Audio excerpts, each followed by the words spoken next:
Oke, baik. Selamat siang. Saya Maria Eleonora Ratu Palma, kelas A, semester 4, jurusan Sosiologi. Di sini saya akan menjelaskan tentang kekuatan politik dan masyarakat. Yang pertama, berkaitan dengan kekuatan. Pada dasarnya, kekuasaan atau kekuatan dalam konteks politik adalah kemampuan individu atau kelompok untuk memanfaatkan sumber-sumber kekuatan yang bisa menunjang sektor kekuasaannya dalam rangka mencapai tujuan tertentu. Sumber-sumber kekuatan yang saya maksud di sini adalah bisa berupa media massa, media umum, mahasiswa, elit politik, tokoh-tokoh masyarakat, maupun militer. Kekuasaan diartikan sebagai kemampuan seseorang atau kelompok untuk memaksakan kehendaknya kepada pihak lain. Konsep ini erat kaitannya dengan konsep kekuatan, karena kekuasaan dalam arti tertentu adalah kekuatan yang disetujui. Berkaitan dengan kekuasaan, konsepsi dominasi lebih khusus yaitu mengacu pada kasus-kasus pemaksaan,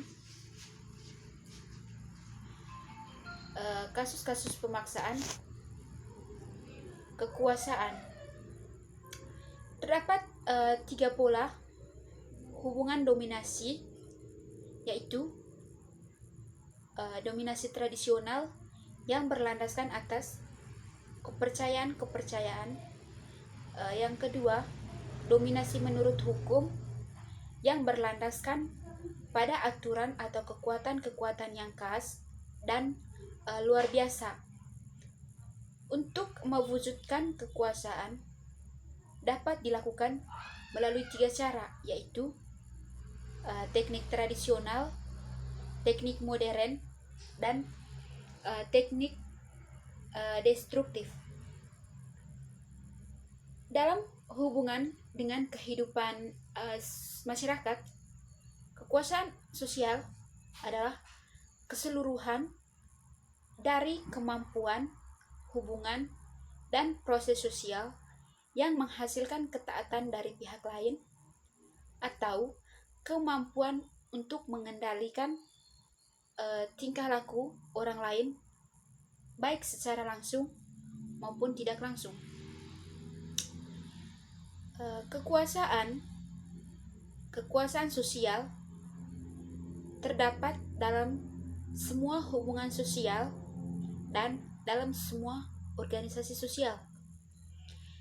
Di antara banyak kekuasaan, suatu bentuk kekuasaan yang dipandang penting adalah kekuasaan politik. Kekuasaan politik adalah kemampuan untuk mempengaruhi kebijaksanaan pemerintah, baik terbentuknya maupun akibat-akibatnya. Kekuasaan politik merupakan bagian dari kekuasaan sosial yang terwujud dalam negara dan yang ditujukan kepada negara. Kekuasaan politik tidak hanya mengangkut pengendalian ketaatan warga masyarakat, tetapi juga menyangkut pengendalian tindakan atau aktivitas negara, baik pada bidang administrasi, legislatif, maupun pada bidang yudikatif. Selanjutnya, negara memiliki kekuatan untuk mengatur kehidupan kita. Negara memiliki kekuasaan atas kehidupan warganya, serta orang-orang yang saat ini berada di dalam perbatasannya. Apa yang kita sebut negara sebenarnya adalah sejumlah lembaga yang berinteraksi dan organisasi yang terdiri dari orang-orang yang menempati posisi yang ditentukan bersama dan tanggung jawab khusus. Weber memandang negara dalam 3 sifat, yaitu wajib, monopoli, dan legitimasi. Di sini saya akan menjelaskan maksud dari tiga sifat negara ini. Yang pertama, wajib. Wajib di sini, sifat wajib di sini maksudnya negara jelas kita tidak punya pilihan selain tunduk kepada otoritas negara selama kita secara fisik berada di dalam perbatasannya. Yang kedua itu monopoli. Ini tidak berarti bahwa negara harus menggunakan kekuatan. Dominasi negara terbukti dipagari oleh kemampuan untuk memiliki perintah yang diikuti tanpa perlu menggunakan paksaan. Ada 2 jenis kekuatan negara, yaitu despotik dan infrastruktur. Maksud dari despotik dan infrastruktur adalah yang pertama itu kekuatan despotik adalah penggunaan kekuatan fisik atau paksaan yang diberikan oleh militer atau polisi sebagai agen negara. Sedangkan kekuatan infrastruktur adalah kekuatan yang lebih modern dan mengacu pada kemampuan negara untuk mempengaruhi dan mengendalikan bidang utama kehidupan kita tanpa menggunakan kekuatan fisik. Yang ketiga, legitimasi. Jika negara ada yang dikuasai harus mematuhi otoritas yang diklaim oleh kekuatan yang ada. Contohnya itu seorang pengemudi harus mematuhi seorang petugas polisi, bukan hanya karena seorang petugas polisi membawa senjata, tetapi juga karena warga negara mengakui hak seorang perwira polisi untuk menghentikan lalu lintas atas nama negara. Yang berikut saya akan menjelaskan terkait dengan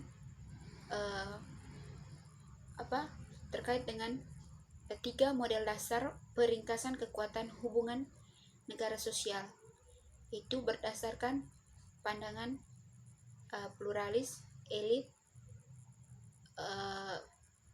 atau kelas atau Marxis. Yang pertama itu kemajemukan atau pluralis. Tidak benar-benar merujuk pada negara. Sebagai gantinya, pluralis menggantikan frasa seperti sistem politik, pemerintahan, atau sistem pluralis.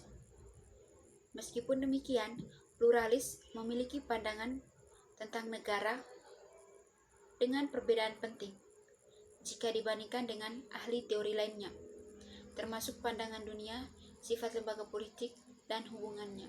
Berbeda dengan perspektif elit dan kelas, model pluralis menolak bahwa negara mewakili satu kelompok dominan dengan mengorbankan yang lain atau negara dikontrol oleh elit. Bagi pluralis, negara adalah arbiter yang tidak memihak di antara tekanan yang saling bersaing antar kelompok.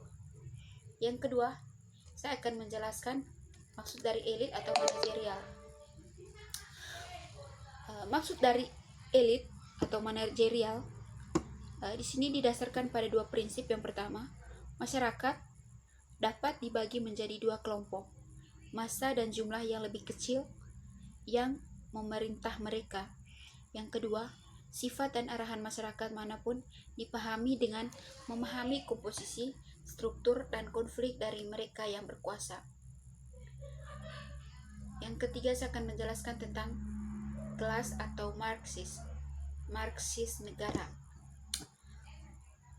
Bagi kaum Marxis, ekonomi menentukan sifat negara yang sebenarnya dan peran yang dimainkan mempengaruhi aspek kehidupan sosial lainnya. Semua institusi dibentuk oleh model ekonomi. Teori kelas menggunakan istilah negara kapitalis daripada hanya Negara untuk menggarisbawahi peran kapitalisme. Di bawah kapitalisme, negara dikendalikan oleh dan bertindak dalam minat kelas pemilik properti produktif. Fungsi inti dari negara adalah untuk memelihara dan memproduksi hubungan kelas yang ada, baik formal, yaitu di dalamnya ada hukum dan pengadilan, dan informal, antara lain sosialisasi sosialisasi anak di sekolah dan keluarga. Berikutnya, saya akan menjelaskan tentang budaya. Budaya dianggap sebagai nilai-nilai pengetahuan, kepercayaan, simbol, bahasa, dan artefak yang ditemukan di semua masyarakat. Budaya sangat penting untuk fasilitas interaksi sosial. 3 elemen budaya diantaranya ditransmisikan, dipelajari, dan dibagikan pengetahuan dan juga nilai-nilai serta ekspresi simbolik. Sebagai sosiolog memahami bahwa budaya memiliki keduanya, yaitu dimensi material dan non-material. Misalnya, bentuk materi budaya ditampilkan di museum dan arsip. Konstitusi dan deklarasi kemerdekaan dipajang di Arsip Nasional. Sedangkan yang bukan bentuk material adalah termasuk musik dimainkan atau pidato yang diberikan pada 4 Juli untuk merayakan prinsip-prinsip dalam dokumen-dokumen itu. Studi tentang budaya politik menawarkan pandangan berbeda tentang politik, mengajukan pertanyaan seperti yang pertama, bagaimana warga mengembangkan gagasan tentang kekuasaan? Yang kedua, dari mana pengetahuan politik itu berasal dan apakah pengaruhnya terhadap politik? Yang ketiga, peran apa yang dimainkan media dalam penciptaan ide atau pengetahuan politik? Yang keempat, apakah simbolisme tertanam dan struktur politik yang digunakan untuk memanipulasi kepercayaan warga tentang kekuasaan? Yang berikutnya, saya akan menjelaskan tentang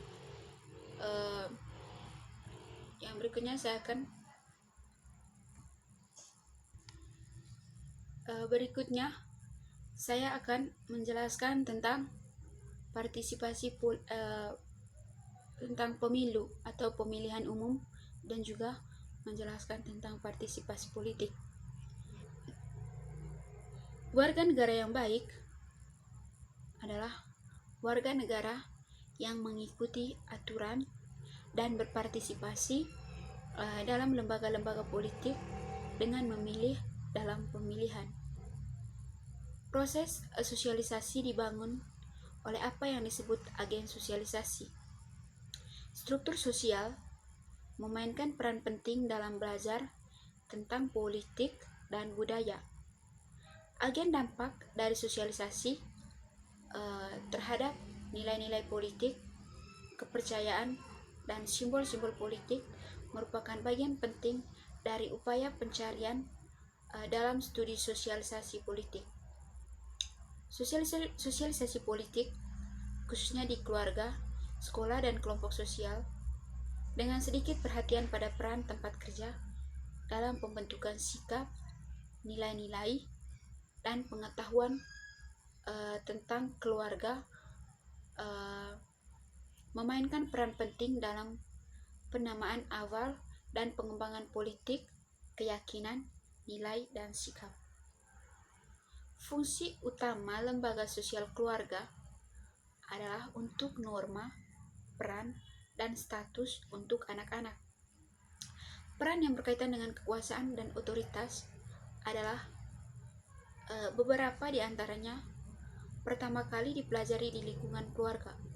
Misalnya, orang tua atau kelas pekerja cenderung lebih banyak menampilkan pola disiplin otoriter dengan anak-anak. Pola-pola ini dipelajari dan kemudian dikaitkan dengan orang-orang yang ada di posisi kepemimpinan atau otoritas. Terdapat perbedaan yang mendasar antara konsep politik dan konsep ekonomi. Akan tetapi, meski demikian, kedua istilah tersebut seringkali kita jumpai secara bersamaan atau bergandengan seperti istilah politik ekonomi, ekonomi politik, atau politik dan ekonomi. Hal itu menunjukkan bahwa antara politik dan ekonomi memiliki keterkaitan. Berikutnya, saya akan menjelaskan tentang pendidikan. Seperti halnya ekonomi, pendidikan adalah lembaga utama dalam masyarakat kita, dan berbagai badan pemerintah memainkan peran kunci dalam bagaimana pendidikan beroperasi. Sementara banyak negara melihat pendidikan sebagai perusahaan nasional. Pluralis cenderung menekankan peran orang tua, guru, dan kelompok kepentingan dalam membentuk sekolah yang mengajarkan kebanggaan pada keterampilan negara dan demokrasi, serta mempersiapkan tempat kerja untuk siswa. Ahli teori elit menekankan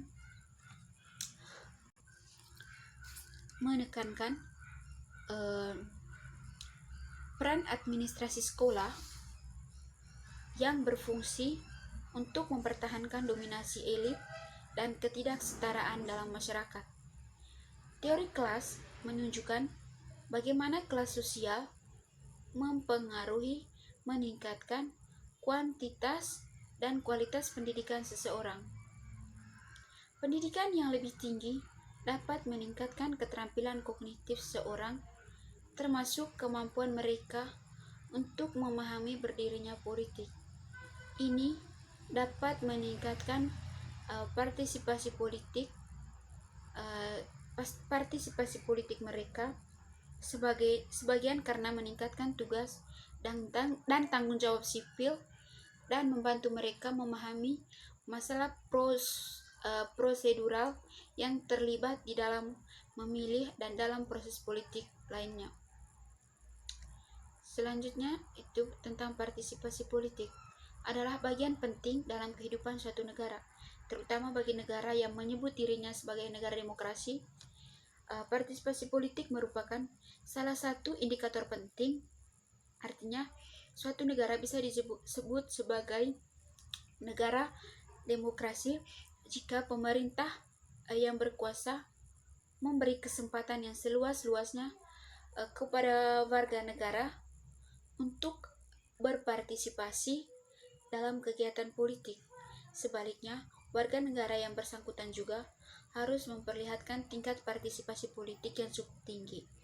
Jika tidak, maka kadar kedemokratisan negara tersebut masih diragukan.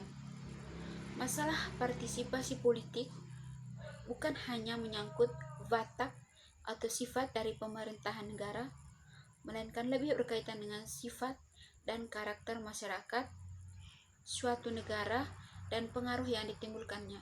Oleh karena itu, partisipasi politik menjadi kajian penting dalam sosiologi politik, di samping juga menjadi kajian ilmu politik. Ada 3 fungsi partisipasi politik. Yang pertama, memberikan dukungan kepada penguasa dan pemerintah yang dibentuknya beserta sistem politik yang dibentuknya. Yang kedua, sebagai usaha untuk menunjukkan kelemahan dan kekurangan pemerintah.